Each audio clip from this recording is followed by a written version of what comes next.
Perspective Podcast is fuel for your mind and creative grind. Each week, we break down the art of healthy hustling, overcoming the inner critic, and growing your creative business.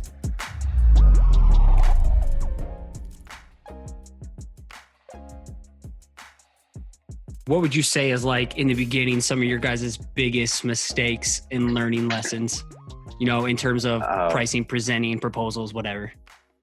Man, well, what not to do? Yeah, what not to do. Well, you know, protecting yourself, you know, and your work, you know, we're talking about with those proposals, you know, something simple enough, like I read about it in a book, the Chutzpah book, about, you know, putting expiration dates on your proposals because you might get hit up later down the line and your prices may change. Also, you know, when we started doing graphic kits, and our second one that we did, that company ended up using one of the type marks as their logo. I mean, he used it on everything, like, you know, website, backpacks, hats, just everything. And we didn't say anything in the graphics kits that, you know, you can't use this as a rebrand. So that was something we learned from that project. Cause we would treat that differently, you know, branding costs more than a graphics kit would, you know? So, that was a big learning curve there. Yeah. And we started doing those graphics kits as like ways to kind of turn our apparel jobs into almost like a branding job, like how we would treat it, where we're doing a collection of stuff. So one, it ups the number of art that they get, but it also ups the price for us. And it makes it more worthwhile to do like a $5,000 graphics kit instead of doing like a $500 one t-shirt design. We're more invested there. They are more invested. And that has been working well, but we did make that mistake. It's like we're doing custom type marks of their brand, but just how like Volcom, take Volcom for a brand, they will have their name, you know, in several different ways and typed out different ways, but they still always keep that Volcom stone.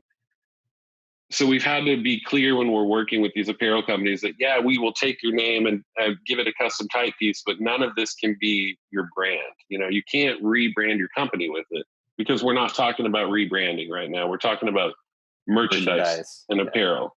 So setting clear expectations, covering yourself, contracts, expiration dates, proposals, you know, where do you think you like messed up in the beginning in terms of like pricing things, whether it's too low or like sending JPEGs in an email instead of jumping on a call to talk through stuff or little things like that? Definitely. I think we've definitely started out pricing things low, but I do think.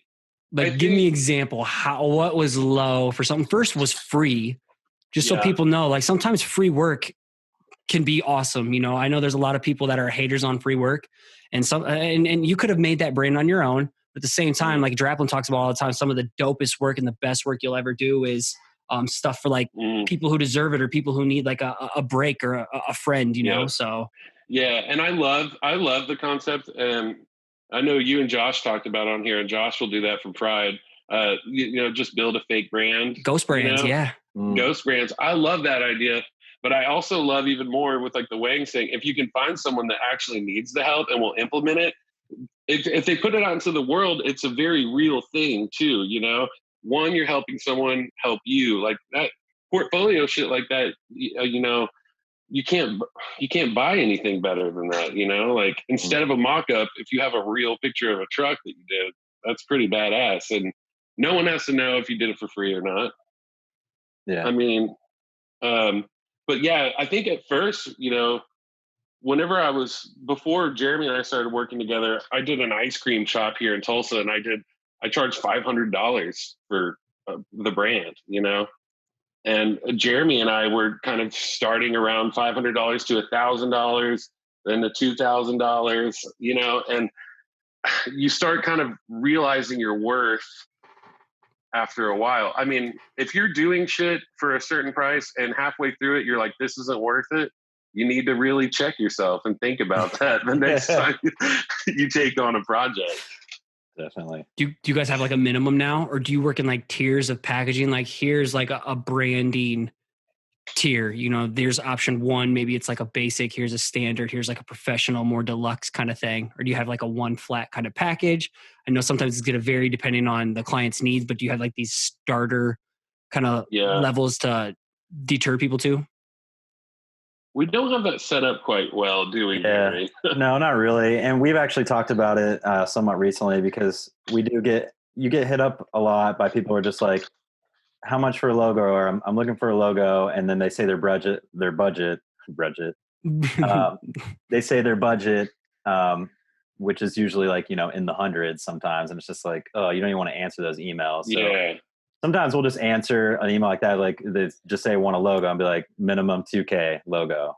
Yeah. And then maybe in our heads, you know, for branding, depending on what it is, you know, we don't want to go for like a branding kit, probably wouldn't want to go below 5, not even, you know, for our whole branding kits that we, for everything that we put in, you know, you can always scale back deliverables and whatnot. But what we've talked about is having a better strategy on those people. Like, don't just give them a number that, you know, and nothing else to feed off from. Like, we need to maybe approach that differently and giving them more information. Be like, well, you know, what you're thinking right now is not really realistic, but if you want, you know, these things, and this is what we can do for you, and give them a little bit more background, a little explanation on why those prices are the way they are, instead of just giving them a price and then being like, and be like, never mind. So another template potentially. Yeah. Yes, exactly. And you never know if you could template. monetize that, because there's people who are selling templates and stuff all the time for either a contract or It's crazy. And I mean, and there are like a lot of tools like that. And even Jeremy mentioned, I was reading the Chutzpah book, you know, and as I was reading, I was like, shit, we're doing a lot of these things. So I felt good, but there's still like nuggets, like the expiration date on a proposal. I'm like, shit, dude, we need to be implementing that, because it has happened where people, you know, we quoted a branding job for $2,000 at one time. And then now it's like, dude, I don't know. Like, that was 6 months ago. Like, we're busy now. We have more work going on, but the power to say no makes and with demand there, like that just increases your value when the demand's there and you can say no to people. Yeah. And I would like us to kind of, we've been trying to build out like a services page, because some of it is also just educational. Like when we say branding kit and they say logo, there's a huge gap in between what that means, you know? They want a logo, and we're talking about, hey, let's do a deep dive where we have an hour about your strategy, what kind of positioning you want, what's the tone of voice of your company, you know, because we want to help you write taglines.